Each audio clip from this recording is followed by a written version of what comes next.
نحمده ونستعينه ونؤمن به ونتوكل عليه ونعوذ بالله من شرور أنفسنا ومن سيئات أعمالنا من يهده الله فلا مضل له ومن يضلل فلا هادي له ونشهد أن لا إله إلا الله ونشهد أن محمدا عبده ورسوله أرسله بالهدى ودين الحق ليظهره على الدين كله ولو كره المشركون اللهم صل على محمد وعلى آل محمد كما صليت على إبراهيم وعلى آل إبراهيم إنك حميد مجيد اللهم بارك على محمد وعلى آل محمد كما باركت على إبراهيم وعلى آل إبراهيم إنك حميد مجيد اللهم بارك على محمد وعلى آل محمد كما باركت على إبراهيم وعلى آل إبراهيم إنك حميد مجيد أما بعد فإن خير الحديث كتاب الله وخير الهدي هدي محمد صلى الله عليه وسلم وشر الأمور محدثاتها وكل محدثة بدعة وكل بدعة ضلالة أعوذ بالله من الشيطان الرجيم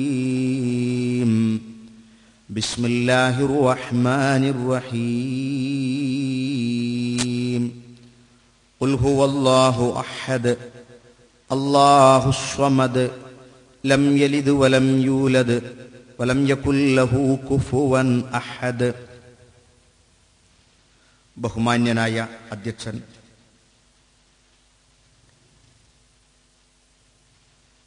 സ്നേഹസമ്പന്നരായ ഈ പ്രദേശത്തെ ശബ്ദം ശ്രവിക്കുന്ന പിതാക്കളെ, മാതാക്കളെ, സഹോദരീ സഹോദരന്മാരെ, അസ്സലാമു അലൈക്കും വറഹ്മത്തുള്ളാഹി. പതിറ്റാണ്ടുകളായി കേരളക്കരയിൽ പ്രവർത്തിച്ചുകൊണ്ടിരിക്കുന്ന മുജാഹിദ് പ്രസ്ഥാനത്തിൻ്റെ 7ാമത് സംസ്ഥാന സമ്മേളനം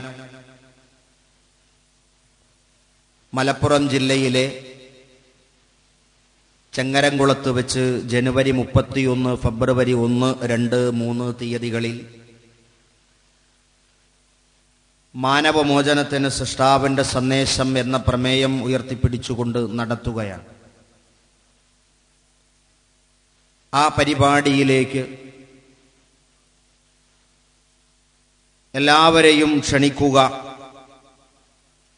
അതോടൊപ്പം അവിടെ പറയുന്ന കാര്യത്തിൻ്റെ 1% അത് ക്ഷണിക്കുന്നിടത്ത് എത്തിക്കുക എന്ന ദൗത്യം നിർവഹിക്കുവാൻ കൂടിയാണ് ഇങ്ങനെ ഒരു പരിപാടി സംഘടിപ്പിച്ചിട്ടുള്ളത്. ഇസ്ലാഹി പ്രസ്ഥാനത്തിൻ്റെ വളർച്ച തന്നെ ഓരോ തരത്തിലുള്ള എതിർ പ്രചാരണത്തിലൂടെയാണ്. കാരണം ഇസ്ലാം ലോകത്ത് വളർന്നതു തന്നെ അത്തരത്തിൽ അതിനെ വിമർശിക്കുമ്പോഴാണ്. മഹാനായ മുഹമ്മദ് മുസ്തഫ റസൂൽ കരീം സല്ലല്ലാഹു അലൈഹി വസല്ലമയെ ഡെൻമാർക്കിലെ പത്രപ്രവർത്തകന്മാർ ഒന്ന് നിന്ദിച്ചു കാണാൻ ആഗ്രഹിച്ചു. അങ്ങനെ അവർ കാർട്ടൂൺ പുറത്തിറക്കി. അള്ളാഹുവിൻ്റെ സൃഷ്ടികളുടെ കൂട്ടത്തിൽ ശ്രേഷ്ഠനായ റസൂലുള്ളാഹി സല്ലല്ലാഹു അലൈഹി വസല്ലമയെ ജനസമൂഹത്തിൽ തെറ്റിദ്ധരിപ്പിക്കുവാൻ ശ്രമം നടത്തിയതിൻ്റെ ഫലം കണ്ടത് പ്രവാചക തിരുമേനി സല്ലല്ലാഹു അലൈഹി വസല്ലമയെ കുറിച്ചുള്ള സ്വഭാവ ജീവിത ചരിത്രം പഠിക്കുവാൻ ലോകത്താകമാനം കാരണമാവുകയും പല ബുദ്ധിജീവികളടങ്ങുന്ന സംഘങ്ങൾ ഇസ്ലാമിലേക്ക് പ്രവഹിച്ചുകൊണ്ടിരിക്കുകയുമാണ്. അതുപോലെ തന്നെയാണ് ഇസ്ലാഹി പ്രസ്ഥാനം കേരളക്കരയിൽ ഇസ്ലാമികമായ പ്രവർത്തനങ്ങൾ നടത്തുമ്പോൾ അത് ജനങ്ങൾക്ക് ലഭിക്കുന്ന വെളിച്ചവും അതുപോലെ തന്നെ ജനത്തിന് ലഭിക്കുന്ന അറിവുമാണ് എന്ന് മനസ്സിലാക്കുന്ന പിശാച് പലതരത്തിലുള്ള പ്രയാസങ്ങളും പ്രതിസന്ധികളുമൊക്കെ നന്മയുടെ വഴികളിലൂടെ ഉണ്ടാക്കുക എന്നത് സ്വാഭാവികമാണ്. പക്ഷേ എന്തു തന്നെയൊക്കെ ആയിരുന്നാലും കേരള ജനതയോട് ഈ ദൗത്യം മുജാഹിദ് പ്രസ്ഥാനം എന്നെന്നുമായി നിർവഹിച്ചു കൊണ്ടിരിക്കുകയാണ്. നമുക്കറിയാം, കേരളക്കരയിൽ വിദ്യാഭ്യാസപരമായി പിറകോട്ട് നിന്നിരുന്ന കാലമുണ്ടായിരുന്നു. ആരും ആരെയും കുറ്റപ്പെടുത്താതെ തന്നെ, വമ്പ് പറയാതെ തന്നെ നമുക്ക് മനസ്സിലാക്കാൻ സാധിക്കുന്നതാണ്, വിദ്യാഭ്യാസ രംഗത്ത് പിറകോട്ട് പോയപ്പോൾ വിദ്യാഭ്യാസം അനിവാര്യമാണ്, പരിശുദ്ധ ഖുർആനിന്റെ കൽപ്പന പഠിക്കുവാനാണ് എന്നായത്തുദ്ധരിച്ചുകൊണ്ട് സമൂഹത്തെ ബോധ്യപ്പെടുത്തി ഇന്ന് എല്ലാവരും പഠിക്കുന്നവരായി. ഇംഗ്ലീഷ് ഭാഷ ഒരു കാലത്ത് നരകത്തിലെ ഭാഷയായിരുന്നു. അത് നമ്മളുടെ ഈ പ്രദേശത്താണ് എന്നല്ല, കേരളക്കരയിൽ ഒന്നാകമാനം ഇന്ന് ആ ഇംഗ്ലീഷ് പഠിക്കുന്ന നിരവധി നരക ഇൻസ്റ്റിറ്റ്യൂട്ടുകൾ, നരക മദ്രസകൾ കേരളത്തിന്റെ ഓരോ ദിക്കുകളിലും വന്നു കഴിഞ്ഞു. 10 മണിവരെ സ്വർഗ മദ്രസകളും 10 മണിക്ക് ശേഷം നരക മദ്രസകളുമായി തീരുന്ന ഒരുപാട് കേന്ദ്രങ്ങൾ ഇന്ന് ഇംഗ്ലീഷ് പഠനത്തിനു വേണ്ടി ഇംഗ്ലീഷ് മീഡിയമായി കൊണ്ടിരുന്നു. അത് നമുക്ക് അല്ലാഹു തന്ന 200 ഔൺസ് തലച്ചോറിന്റെ ഉള്ളിൽ ബുദ്ധി പ്രവർത്തിക്കുമ്പോൾ വന്നു സംഭവിക്കാവുന്ന സ്വാഭാവികതകളാണ്. സ്ത്രീ സമൂഹത്തിന് അക്ഷരം പഠിക്കാൻ പാടില്ലായിരുന്നു ഇവിടെ. അത് വിലക്കിയത് ബ്രിട്ടീഷുകാരോ ഇവിടത്തെ ഇസ്ലാമിനെ എതിർക്കുന്നവരോ അല്ല.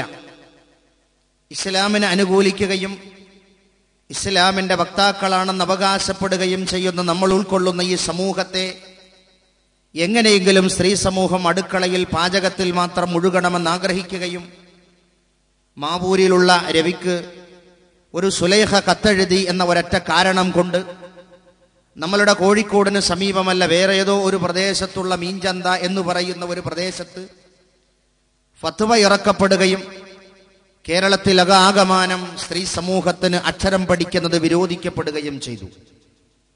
അത് മുസ്ലിം പണ്ഡിതന്മാരുടെ നേതൃത്വത്തിലായിരുന്നു എന്ന് ഞാൻ വിചാരിക്കുന്നില്ല. കാരണം ഖുർആനും ഹദീസും പഠിക്കുന്ന ഒരു സമൂഹത്തിൽ നിന്ന് ഒരിക്കലും ഇത്തരത്തിലുള്ള സന്ദർഭങ്ങൾ ഉണ്ടാവുന്നതല്ല. കുറച്ചു കാലങ്ങൾക്ക് മുമ്പ് വരെ മദ്രസകളിൽ പെൺകുട്ടികൾക്ക് എഴുതി പരീക്ഷ എഴുതാൻ പാടില്ലായിരുന്നു. ചോദ്യം ചോദിക്കുക, ഉത്തരം പറയുക. കാരണം എഴുത്ത് മുമ്പ് വിരോധിച്ചതുകൊണ്ട്. ഇന്ന് അൽഹംദുലില്ലാ അതും നിലവിൽ വന്നു കഴിഞ്ഞു. മദ്രസ എന്ന് പറയുന്നത് ആ മദ്രസയുടെ ആദ്യത്തെ മീമ് സ്വർഗത്തിന്റെ നരകത്തിന്റെ അവസാനത്തെ മീമാണ്, ജഹന്നമിന്റെ മീമാണ് എന്ന് പഠിപ്പിക്കപ്പെട്ടതുകൊണ്ട് മദ്രസ തുടങ്ങാൻ ഒരുപാട് പ്രയത്നങ്ങളും പ്രതിസന്ധികളും ഉണ്ടായി. അതിന്റെ കല്ലേറുകളും അതുപോലെ തന്നെ ഓലപ്പടക്കങ്ങളും പൊട്ടിയത് അത് ഏറ്റുവാങ്ങിയത് മുജാഹിദ് പ്രസ്ഥാനത്തിന്റെ പണ്ഡിതന്മാരായിരുന്നു. അതന്ന് ഏറ്റുവാങ്ങിയതുകൊണ്ട് ഇന്ന് എവിടെയും മദ്രസക്ക് തറക്കല്ലിടാൻ വരുമ്പോൾ ആരും എറിയുന്നില്ല, ആരും ഓലപ്പടക്കങ്ങൾ പൊട്ടിക്കുന്നില്ല. കാരണം അതൊക്കെ മുജാഹിദ് പണ്ഡിതന്മാരുടെ തലക്കെറിയുകയും ഓലപ്പടക്കങ്ങൾ അന്ന് പൊട്ടിക്കുകയും ചെയ്തതുകൊണ്ട്. ഖുർആൻ പഠനത്തിനുള്ള മാർഗങ്ങൾ കേരളക്കരയിൽ പാടില്ലായിരുന്നു ഒരു കാലത്ത്. കാരണം ഖുർആൻ ക്ലാസ്സിലാക്കി കൊടുക്കുന്നു എന്നായിരുന്നു നമ്മൾ ഉൾക്കൊള്ളുന്ന ഈ സമൂഹം അവരെക്കുറിച്ച് ആക്ഷേപിച്ചിരുന്നത്.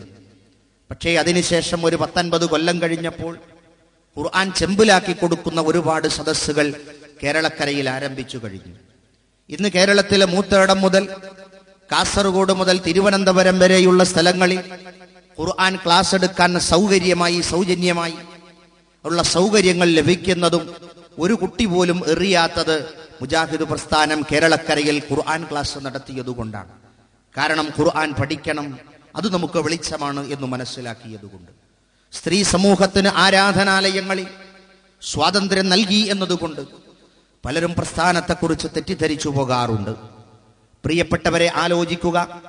അള്ളാഹു ഭൂമുഖത്ത് ഏറ്റവും ഇഷ്ടപ്പെടുന്ന പ്രദേശമാണ് പള്ളി. അള്ളാഹു ഏറ്റവും ഇഷ്ടപ്പെടുന്ന പ്രദേശത്ത് അള്ളാഹുവിൻ്റെ അടിമകളായ നിങ്ങളുടെ